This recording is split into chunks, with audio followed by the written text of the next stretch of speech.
Unit ని సమర్పిస్తున్న వారు తెలంగాణలో అతి తక్కువ ధరలలో మీరు కలలు కన్న ఇంటిని నిర్మిస్తున్న ఏకైక సంస్థ సన్షైన్ ఇన్ఫ్రా 9069069333.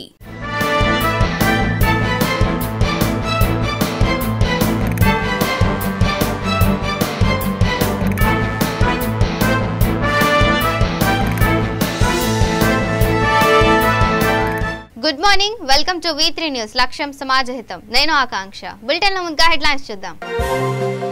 ముగిసిన కృష్ణా గోదావరి బోర్డుల ఉమ్మడి సమావేశం. కేంద్రం జారీ చేసిన గెజెట్ నోటిఫికేషన్ అమలుపై చర్చ. వ్యవసాయ శాఖపై సీఎం జగన్ సమీక్ష. చిరు ధాన్యాల సాగును ప్రోత్సహించేలా చర్యలు తీసుకోవాలని ఆదేశాలు. చేవెళ్ల సభలో షాకింగ్ కామెంట్ చేసిన బండి సంజయ్. హిందూ ధర్మ వ్యతిరేక పాలనకి చరమగీతం పాడాలని పిలుపు. భద్రాద్రిలో ఘనంగా ఉట్ల పండుగ. రాజా వీధిలో కన్నుల పండుగగా తిరువీధి సేవ.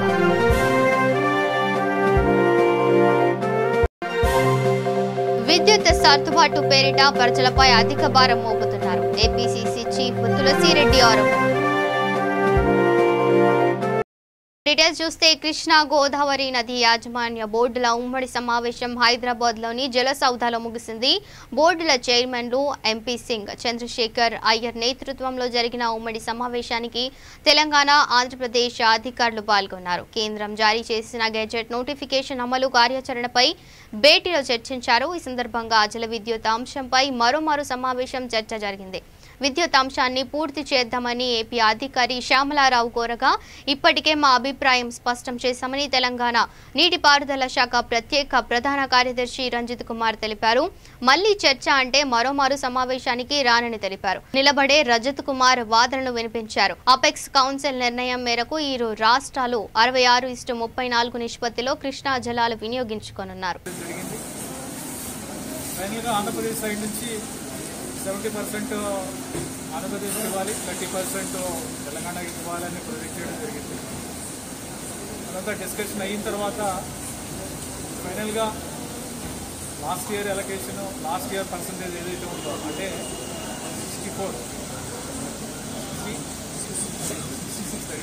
66% ఆంధ్రప్రదేశ్, 34% తెలంగాణ. ఏదైతే లాస్ట్ ఇయర్ ఉందో అదే కన్సిడర్ చేయాలని కూడా ఇవాళ కేఆర్ఎంబీలో డెసిషన్ తీసుకోవడం జరిగింది.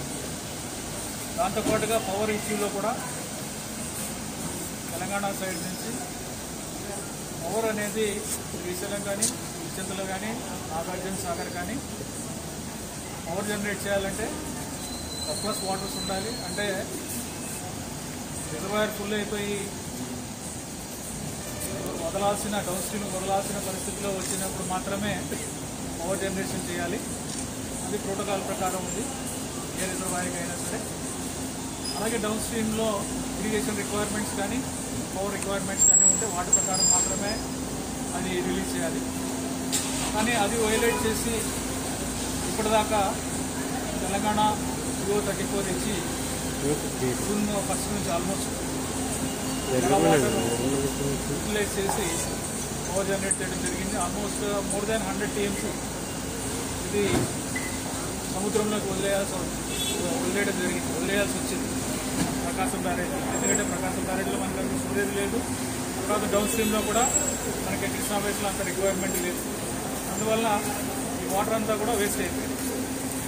సో దీని మీద కూడా ఈ మనకి ఏపీ రీఆర్గనైజేషన్ యాక్ట్ అయినా కానీ, లేదా KWT 1 అవార్డు ప్రకారం అయినా కానీ, సెంట్రల్ వాటర్ కమిషన్ నామ్స్ ప్రకారం అయినా కానీ irrigation requirements primary requirement, drinking water, irrigation అనేది ప్రైమరీ రిక్వైర్మెంట్స్. అంతేగాని ఇలా వాటర్ని పవర్ కోసం యూజ్ చేసుకోవడం, పవర్ జనరేషన్ మాకు అవసరం కాబట్టి, తెలంగాణలో అవసరం కాబట్టి, పవర్ అవసరం కాబట్టి మేము చేసుకుంటాము అనే ఆర్గ్యుమెంట్ కేఆర్ఎంబీ కూడా ఒప్పుకోలేదు. ఇంతకుముందు కూడా వాళ్ళు నెంబర్ ఆఫ్ టైమ్స్ లెటర్స్ రాయడం జరిగింది. అయినా కానీ తెలంగాణ సైడ్ నుంచి పవర్ జనరేషన్ చేస్తూ ఈరోజు కూడా పవర్ జనరేషన్ చేస్తున్నారు ఈనాటికి కూడా. సో దీని మీద కేఆర్ఎంబీ నుంచి ఒక డెసిషన్ ఇవ్వడం జరిగింది. పవర్ అనేది జనరేట్ చేయడం అనేది కరెక్ట్ కాదు, ఈ ప్రోటోకాల్కి విరుద్ధం. సో పవర్ ఇమీడియట్గా స్టాప్ చేయాలని కూడా ఇవాళ నిర్ణయం ఒకటి ఇవ్వడం జరిగింది. అలాగే ఫ్లడ్ వాటర్స్ గురించి ఒక ఇష్యూ ఒకటి క్లెయిమ్ ఒకటి తాడేపల్లిలోని క్యాంప్ కార్యాలయంలో జరిగిన సమావేశంలో రాష్ట్రంలో వర్షపాతం, పంటల సాగు, ఈ క్రాపింగ్, వ్యవసాయ సలహా మండల సమావేశాలు, ఎరువుల పంపిణీ, వ్యవసాయ విస్తరణ కార్యక్రమాలు, ఆర్బీకేల నిర్మాణ ప్రగతి తదితర అంశాలపై సీఎం చర్చించారు. రాష్ట్ర వ్యాప్తంగా వర్షపాతం, వర్షాలను, సాగు వివరాలను అధికారులు సీఎంకు వివరించారు. రాష్ట్ర వ్యాప్తంగా ఇవాల్టి వరకు సాధారణ వర్షపాతం 403.3 మిల్లీమీటర్లు కావాల్సి ఉండగా ఇప్పటి వరకు 421.7 మిల్లీమీటర్లు కురిసిందని అధికారులు సీఎంకు తెలిపారు. అలాగే ఖరీఫ్తో ఇవాల్టి వరకు 76.65 లక్షల ఎకరాల్లో సాగు కావాల్సి ఉండగా ఇప్పటి వరకు 67.41 లక్షల ఎకరాల్లో సాగు అయిందని వివరించారు. వర్షాలు బాగా కురుస్తున్నందున మిగిలిన చోట్ల కూడా రైతులు వేగంగా పంటలు వేస్తున్నారని రైతులు సీఎంకు తెలిపారు. ఈ సందర్భంగా సీఎం జగన్ అధికారులకు కీలక ఆదేశాలు ఇచ్చారు. రాష్ట్రంలో చిరుధాన్యాల సాగును ప్రోత్సహించేలా చర్యలు తీసుకోవాలన్నారు. బోర్ల కింద వర్షాధారణ భూములలో వరికి బదులు చిరుధాన్యాలు సాగు చేసిన ఆదాయాలు బాగా వస్తాయన్న అంశంపై రైతుల్లో అవగాహన కల్పించాలని సీఎం అన్నారు. చిరుధాన్యాల సాగు చేస్తున్న రైతులకు మంచి గిట్టుబాటు ధర వచ్చేలా భరోసా కల్పించాలని, దీనివల్ల రైతులు మరింత ముందుకు వస్తారని సీఎం అభిప్రాయపడ్డారు.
ఇక చార్మినార్ సభలో బీజేపీ శ్రేణుల్లో ఫుల్ జోష్ నింపిన బీజేపీ రాష్ట్ర అధ్యక్షుడు బండి సంజయ్ ఎంఐఎం పార్టీని మరోమారు టార్గెట్ చేశారు. పాత బస్తీకి బరాబర్ వస్తామని, ఎక్కడికి రమ్మంటావో చెప్పమంటూ షాకింగ్ కామెంట్స్ చేశారు. 5వ రోజు చేవెళ్ల సభలో మాట్లాడిన సంజయ్ రంజాన్, క్రిస్మస్ పండుగలకు ఫ్లెక్సీలు ఏర్పాటు చేయనున్న తీరుపై విమర్శలు చేశారు. రంజాన్ పండుగకి కట్టే ఫ్లెక్సీల్లో ముస్లిం సోదరులకి శుభాకాంక్షలు, క్రిస్మస్ కి క్రైస్తవ సోదరులకి శుభాకాంక్షలు అని రాస్తారని, మరి దసరా, సంక్రాంతి లాంటి పండుగలకి హిందూ బంధువులకి శుభాకాంక్షలు ఎందుకు రాయరని ఆయన ప్రశ్నించారు. హిందువులకు కించపరిస్తే ఊరుకునేది లేదని బండి సంజయ్ స్పష్టం చేశారు.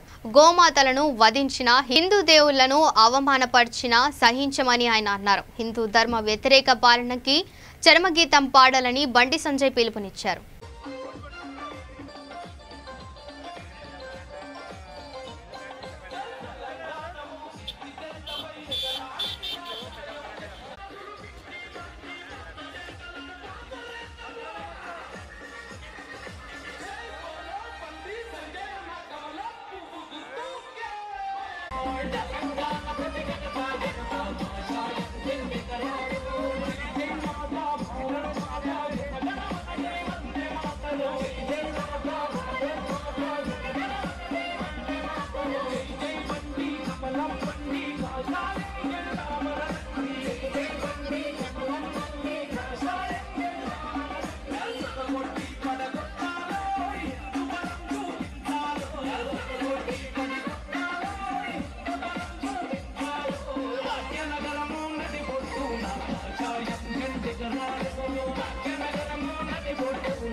వాటర్ బాటిల్ ముందుకు రావాలి. వాటర్ బాటిల్ వెహికల్ ముందు మీడియా వ్యాన్ తీయాలి. దయచేసి పోలీసు వాళ్ళకు మీడియా వాళ్ళకి వాటర్ ఇవ్వండి. వీళ్ళందరూ ఇంకా ఆడుకోవాలి. మీరు ఇక్కడ ఆడుకోవాలి, ఇక్కడ ఆపాలి. అక్కడ ఆపాలి. ఎవరు ముందు పోదు, ఎవరు ముందు పోదు.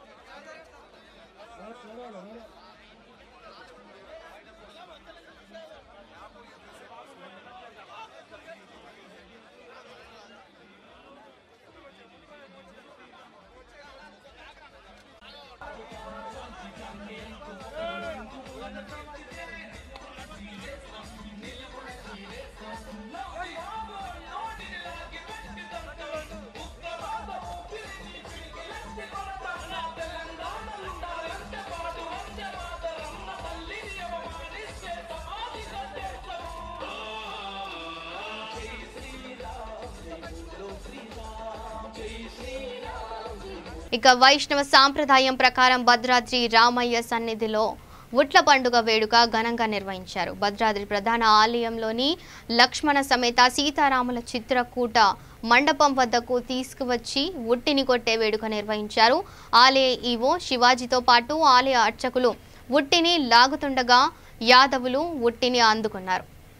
సుమారు గంట సేపు జరిగిన ఈ ఉత్సవం భక్తులను ఆకట్టుకుంది. అనంతరం లక్ష్మణ సమేత సీతారాములను తిరువీధి సేవకు తీసుకువెళ్లారు. రాజా వీధి గుండా తిరువీధి సేవకు తీసుకువెళ్లి తాతగూడి సెంటర్ వద్దకు వెళ్లి తిరిగి భద్రాద్రి ఆలయంకు చేరుకున్నారు.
చెంబు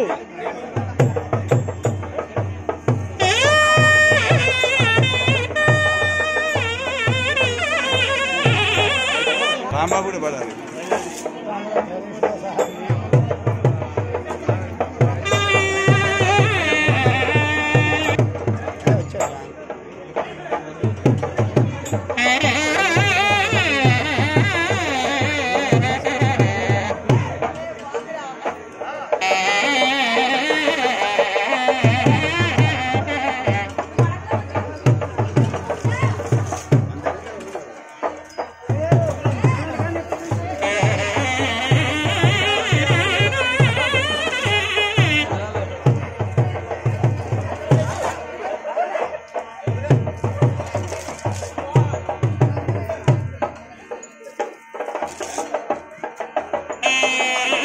ఇక విద్యుత్ సర్దుబాటు పేరిట ప్రజలపై వేల కోట్ల రూపాయల భారాన్ని మోపుతున్నారని కాంగ్రెస్ నేత తులసిరెడ్డి ఆరోపించారు. కడపలో ఆయన మీడియాతో మాట్లాడుతూ గతంలో విద్యుత్ ఛార్జీలను పెంచుతామని ప్రకటించిన జగన్ ఇప్పుడు ఎందుకు మాట తప్పుతున్నారని ప్రశ్నించారు. గతంలో 2 సార్లు ధరలను పెంచి భారాన్ని మోపారని, పెంచిన ధరలను తగ్గించాలని డిమాండ్ చేశారు.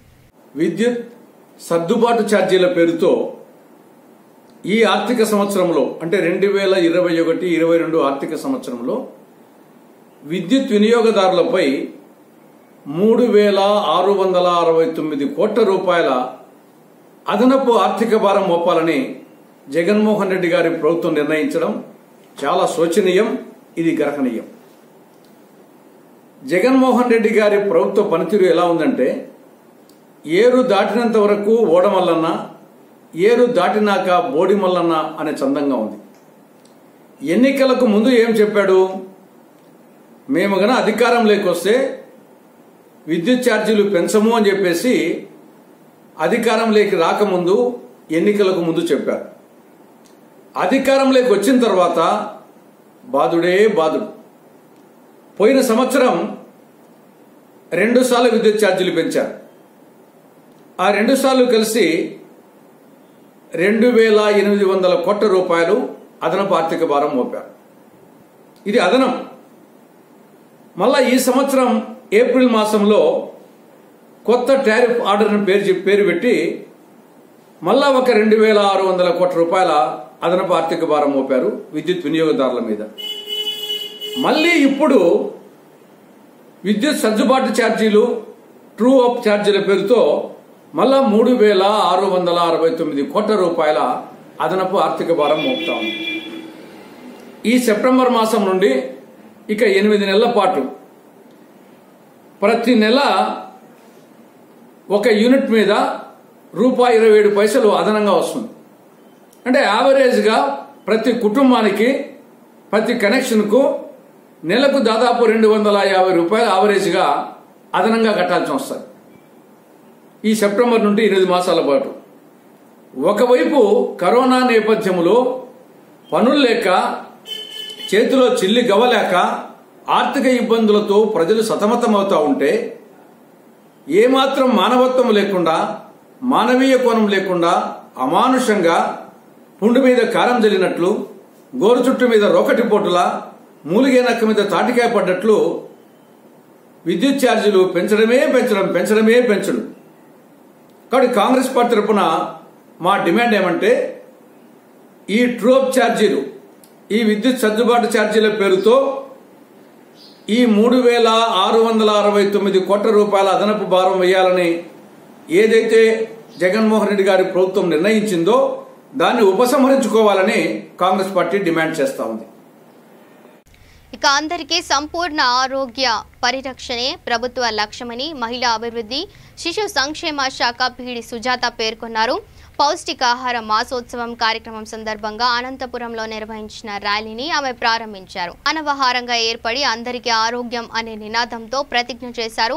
రాష్ట్ర వ్యాప్తంగా నేటి నుండి ఈ నెల ఆఖరి వరకు పౌష్టికాహార మాసోత్సవాల కార్యక్రమాలు జరుగుతున్నట్లు చెప్పారు. ఈ నేపథ్యంలో జిల్లా వ్యాప్తంగా అంగన్వాడీ కేంద్రాల ప్రాజెక్టు పరిధిలో అవగాహన కార్యక్రమాలు నిర్వహించనున్నట్లు తెలిపారు. చిరుధాన్యాలు తినండి, చిరుధాన్యాలు తినండి, చిరుధాన్యాలు తినండి.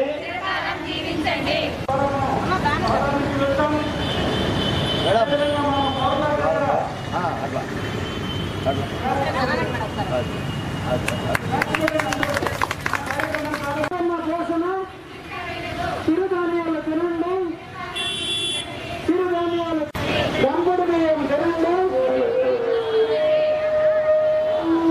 ఆట ముందెళ్ళండి, మీరు ఆట ముందెళ్ళండి. దయచేసి అందరూ కూడాను సామాజిక దూరం పాటిస్తూ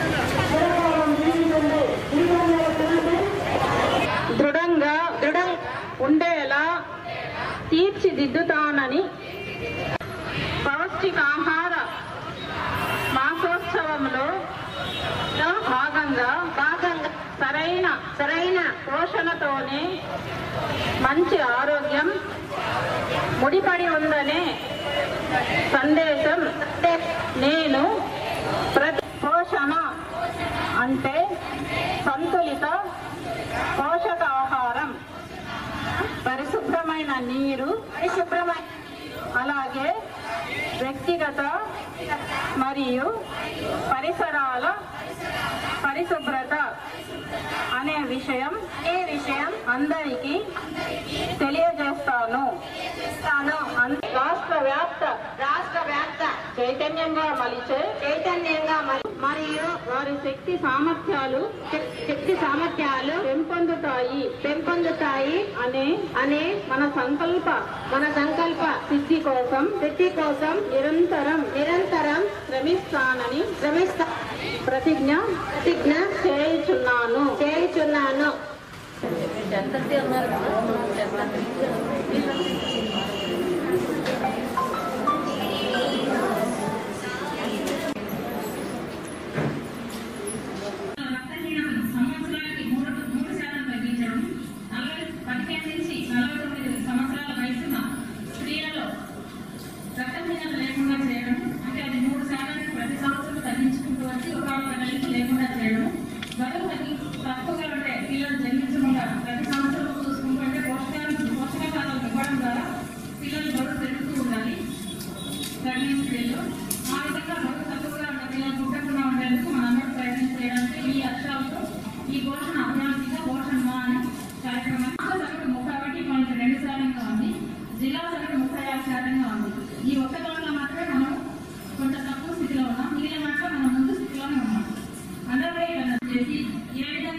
జగిత్యాల జిల్లా మెట్టుపల్లి పట్టణంలోని వెల్లుల రోడ్డులో గల నూతన మార్కెట్ ప్రాంతంలో పట్టణంలో కురుస్తున్న భారీ వర్షానికి వరదలు రావడంతో రహదారిపై రాకపోకలకు తీవ్ర అంతరాయం ఏర్పడింది. రహదారికి ఇరువైపులా డ్రైనేజీలు లేకపోవడంతో భారీగా వరద నీరు రోడ్లపై చేరింది. దీంతో ప్రజలు చాలా ఇబ్బందులు ఎదుర్కొంటున్నారు. వర్షాలు కురుస్తున్నప్పుడల్లా ఇలాంటి సమస్యలు ప్రజలు ఎదురవుతూనే ఉన్నాయని ఇకనైనా సంబంధిత అధికారులు దృష్టి సారించి వెల్లుల రోడ్డుకు ఇరువైపులా డ్రైనేజీ పనులను ప్రారంభించి పూర్తి చేయాలని పట్టణ ప్రజలు కోరుతున్నారు.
ఆదిలాబాద్ జిల్లా ఇచ్చోడ మండలంలో పలు ప్రభుత్వ ఉన్నత పాఠశాలలో అంగన్వాడీ కేంద్రాన్ని ఎంపీపీ నిమ్మల ప్రీతం కుమార్ రెడ్డి పరిశీలించారు.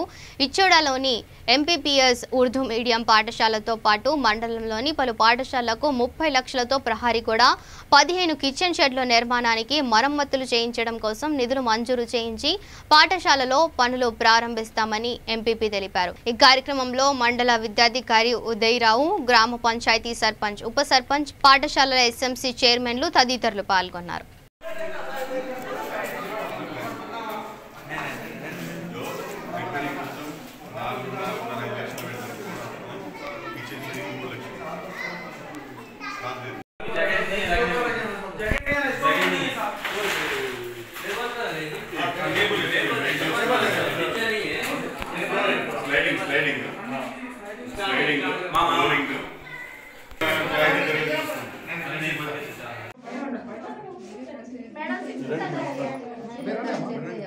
మామ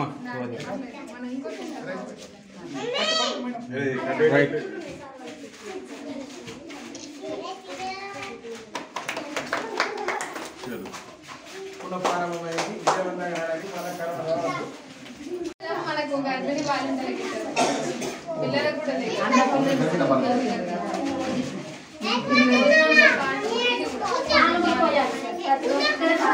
అది మన అది బాలామృతము పిల్లలకి 7 నెలల నుంచి 3 సంవత్సరాల పిల్లలకి బాలామృతము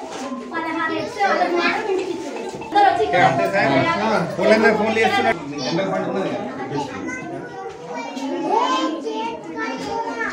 అది పెట్టండి అది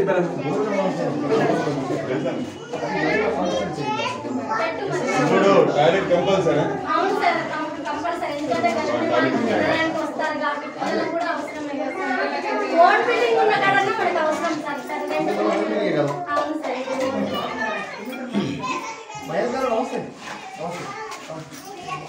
బులెటిన్ ముగించే ముందు హెడ్లైన్స్ మరోసారి చూద్దాం. ముగిసిన కృష్ణా గోదావరి బోర్డుల ఉమ్మడి సమావేశం. కేంద్రం జారీ చేసిన గెజెట్ నోటిఫికేషన్ అమలుపై చర్చ. వ్యవసాయ శాఖపై సీఎం జగన్ సమీక్ష. చిరు ధాన్యాల సాగును ప్రోత్సహించేలా చర్యలు తీసుకోవాలని ఆదేశాలు. చేవెళ్ల సభలో షాకింగ్ కామెంట్ చేసిన బండి సంజయ్. హిందూ ధర్మ వ్యతిరేక పాలనకి చరమగీతం పాడాలని పిలుపు. భద్రాద్రిలో ఘనంగా ఉట్ల పండుగ. రాజా వీధిలో కన్నుల పండుగగా తిరువీధి సేవ.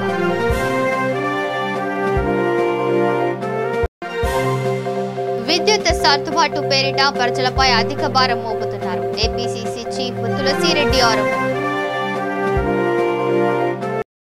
ఇవి bulletin updates. Stay tune to V3 news. లక్ష్యం సమాజహితం.